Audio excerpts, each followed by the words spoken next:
nagtatanong din kami tungkol sa mga lookalikes eh.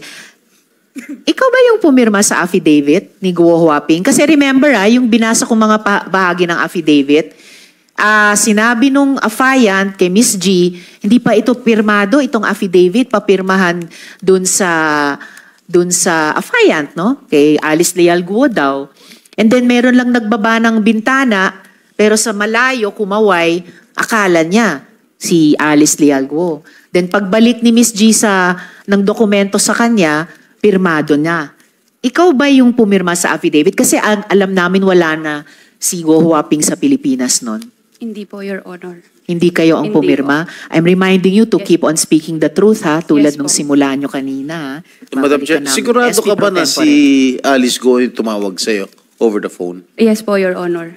Sigurado ka? Opo. Ano yung specific instruction niya sa'yo? Tinawagan niya po ako. Tawagan ko daw po si Ma'am Che kung may kilala daw po na lawyer na magnonotaryo po.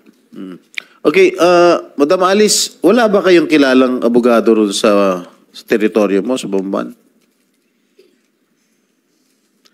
That is a simple question. Do not ask yung lawyer. Guo Huaping. Sen, I refuse to answer po. May kaso na po That final is po sa not an akin. incriminating question, Madam Alice. Tinatanong ko lang kung wala ba kayong mahanap na abogado sa teritoryo mo. And mayor ka dun eh. Imposible mo lang abogado dun. Regarding po kasi dun sa question niyo po na lawyer No, I'm po just asking if there are lawyers in your town. May mga abogado ba sa Bamban?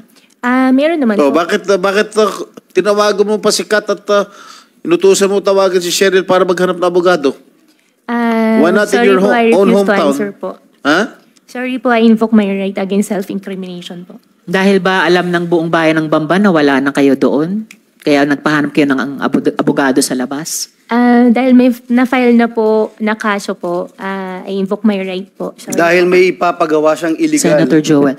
Miss G, sino yung nasa van noon nung pinapipirma yung affidavit na hindi pa pirmado ni Alice Leal Guo daw? Sino yung nasa van? Good morning po, Your Honor. morning. Wala namang pong van, Your Honor, actually. No. Sabi nung affiant namin na pinagkakatiwalaan na namin dahil nagsasabi na ng totoo mula sa simula. Na napansin niya yung affidavit, di umano ni Alice Leal Guo, walang pirma. So, binalik niya sa'yo, sabi niya, Miss G, papirmahan niyo to. Then, dinala niyo sa isang taong nakasakay sa van, nagbukas siya ng bintana, kumaway dun sa affiant, ibinalik mo daw, binalik mo. Kasi dun sa natanggap din namin kopya nung affidavit, pirmado na, bigla magic. Sino yung nasa van noon? Your Honor, unang-una po, nandito po ako para magsabi po ng totoo. Hindi po para anuhin yung kasinungaling. Okay, mabuti. Yes po, So Your kung Honor. hindi van man yun, kung anong sasakyan, it doesn't matter. Sino yung tao sa sasakyan? Your Honor, ganito po yung kwento. Tinawagan po ako ni Kat. Ang sabi po ni Kat, may instruction daw po si Ma'am Alice na i-meet ko po yung tao. Doon sa Kapas po. Sinong tao yun? I think po yung tao na yun is yung, hindi ko lang po sure, is si Kadante po. Kadante. Po. Yes, Siya po tama. yung tao, opo. Okay. Ang instruction po ni Ma'am Alice is, i-meet ko po, kasi naghintay na po siya ng mga ilang oras. Totoo. Opo.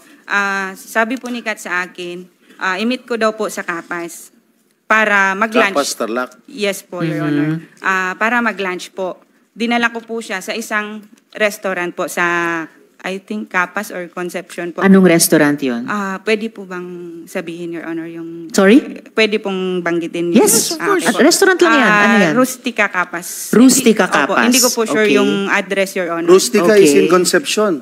Parang po, hindi ko po Concepcion. sure. Concepcion. Sorry po. Okay. Yeah. Tapos, Ngayon po, nag-lunch po kami doon. Tumawag po sa akin si Kat kung pwede pakuha mo na sa driver mo yung affidavit. Yun po yung totoong kwento, Your Honor. Pero yung sinasabi po na van at merong pong kumaway doon sa van is hindi po totoo. Bali po, Your Honor, saan kinuha yung affidavit? sa bahay po nila Kat kinuha ng driver. Sa bahay ni Nakasama ko. Kath? Yes po. Tapos? Yung nangyari po, Your Honor, never pong na-meet ni Kat yung Kadante. Ako lang po yung na-meet ni Kadante that time. Yun po, Your Honor. Tapos hindi po totoo na yung documents po ay sinabi po sa akin nung Kadante na hindi pa po siya signed. Sorry, Miss Gia, kasi naniniwala na kami kay Ka Dante.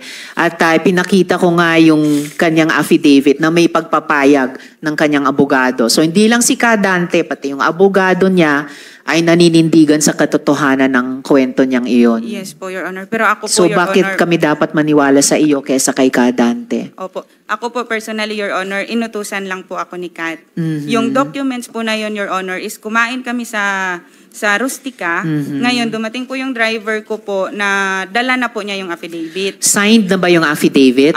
Pumasok po ako sa sasakyan, Your Honor, yung gamit po na ng driver, which is nandun po yung affidavit. Signed na ba yung Yes affidavit? po, Your Honor. Sinong nag-sign ng affidavit? Hindi ko po alam, Your Honor. Nakita mo bang sinign yung affidavit? Hindi po, Your Honor. Signed na po yung documents. Then tinignan ko po yung documents po mismo doon. Tinawagan ko po si Kat to confirm kung ito po yung ibibigay ko kay Ka Dante. Pwede mo lang Ibang-iba yung kwento. SP pro tempore. Yung petsa lang. August Anong 4. petsa nung pinirmahang affidavit? Nung binigay ko po kay Ka Dante is August 14 po yata. August 14 po. 14. Ang affidavit na meron kami kay Ka Dante na ipinakita ko kanina, September... No. August 13 or 14? Oo, pero ito. Okay, August 14. Anong petsang sinabi mo, Miss G? August 14 po, Your August Honor. 14. Opo, Madam Chair. Okay. Sige, babalikan namin iyan kasi importante sa amin yung kwentong yan at yung pagkapirma o hindi pa pagkapirma ng affidavit at sino ang pumirma niyan. Kasi yung panahong yon alam namin, wala na dito sa Pilipinas si Guo Huaping. Yes, And ma'am. I'm reminding you, Miss Gia, tulad kay Miss Kat, magsabi kayo ng totoo. Kasi hindi rin kayo ang aming target tulad ni Miss Cheryl sa pagtatanong na ito. Gusto namin i-establish ano yung mga ginawa ng mga principal ninyo. Pero pag nagsinungaling kayo sa komite namin, pati kayo madadamay, pati kayo mapaparusahan. Mayor, ituloy ko Madam po, Chair, can I just... related question kay Senator Joel. Yes, kay Ms. Kat, no? Kasi para lang ma-establish, Madam Chair, yung pagtawag ni Mayor Alice sa kanya. Ms. Kat, nung tinawagan ka ni Mayor Alice na naghahanap ng abogado outside Banban, ang instruction niya sa'yo ay kausapin si Ms. Cheryl dahil may abogado kang hahanapin. At alam mo ba, by that time, nawala na siya sa bansa? Hindi po, Your Honor. Alam mo ba na yung pinapagawa sa'yo ay hindi ka ba nag-isip? Ang daming abogado sa Bamban, bakit maghahanap sa ibang lugar ang abogado? Ang alam ko po, Your Honor, dahil pag nakita pa lang po yung name ni ma'am, ayaw na po ng lawyer. Kaya direct instruction po si ma'am, natawagan ko po si Ma'am Che. Dahil walang lawyer na gagawa nung gustong pagawa ng iyong principal. Is that a correct statement? Siguro po, Your Honor. You think it is because otherwise, you would just probably tell your principal na, ma'am, bakit pa tayo hahanap sa iba at lalayo tayo? Hindi mo na ginawa yon sapagkat alam mo rin, walang gagawang abogado na gusto ng iyong amo. Is that correct? Yes po, Your Honor. Tsaka Okay. yun po yung instruction niya, sumunod lang po ako. Yes, the instruction na sumunod ka. And I wanted to protect your rights dahil sinabi mo, instruction ng amo mo, parang wala kang magawa kung hindi sumunod. Kahit alam mo na parang hindi tama itong gagawin mo. Is that correct? Your Honor, wala pong ganun na inisip ko po na hindi tama. Alam mo tama yung gagawin mo? Kasi inutusan niya lang po ako, Your No, Honor. but this is my question now. If you don't want to answer my previous question, alam mo ba na tama yung gagawin mo na magpapirma, na magpanotaryo sa isang abogado na alam na hindi humaharap yung affiant doon sa abogado at sasabihin ng abogado, subscribe and sworn before me. Hindi ko po alam yun, Your Honor. No, but you know very well na wala yung affiant para pirmahan yung pagnonotaryo na yun. Kaya nga ikaw ay tinawagan ng iyong amo. Yun din ang tanong ko, Senator Joel, Miss Kath, Miss G, Alam nyo ba noong araw na yon na wala na sa Pilipinas si Guo Hindi Huaping? po, Your Honor. Ikaw, Miss G, alam nyo ba na wala na dito si Mayor Alice sa Pilipinas nung Hindi araw din na po, yon? Your Honor. Keep on telling the truth, ha? Ngunit alam nyo na espesyal itong pagkakataon na ito. Espesyal, hindi to ordinaryo. Kasi nandun kayo sa dilim, kasi hindi humaharap yung amo ninyo para inotaryo ang isang public document. Alam nyo yun, Miss G, Miss Kat. And ang buong punto kasi ng pagpapanotaryo ay siguraduhin yung pumirma. Ha?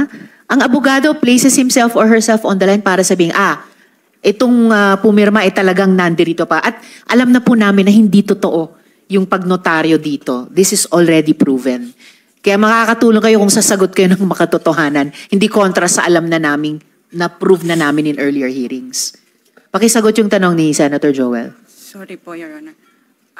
Ano po yung... Sorry po, sorry. Alam nyo yung espesyal yung arrangement.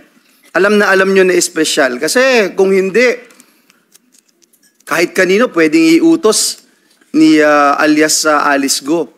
Kahit kanino. Pero kayo yung pinagkakatiwalaan kasi kayo yung traveling bodies eh. Kayo yung pinagkakatiwalaan niya na gumawa nitong bagay na ito. Na kahit wala siya, inonotaryo yung dokumento. Alam niyo yun. Para sa amin po, Your Honor, isang empleyado lang po kami. Sumunod lang po kami kung ano po yung instruction sa amin. Regarding naman po doon kung alam po namin, actually po, yung totoo po, hindi po talaga namin alam kung nasan po si ma'am. At kung So hindi nyo rin sigurado na nandito pa siya sa Pilipinas nung araw na yon? wala po talaga kaming alam, Hindi Your kayo Honor. nagtanong? Hindi po, Your Honor. Nung kinausap ka, nung tinawagan ka sa telepono, I'm sorry, Madam Chair. SP Pro Nung Tempore. tinawagan ka sinasabi mo tinawagan ka ni Alice Go, hindi ka nagtanong kung nasan siya. Hindi po, Your Honor. Bakit? Wala rin po ako sa posisyon para tanungin kung nasan po siya. Pero nung mga araw na iyon, alam nyo ba na naghahanda na siyang umalis? Bago nung mga araw na Hindi iyon? po, Your Honor. Okay, babalikan po namin kayong dalawa. Pero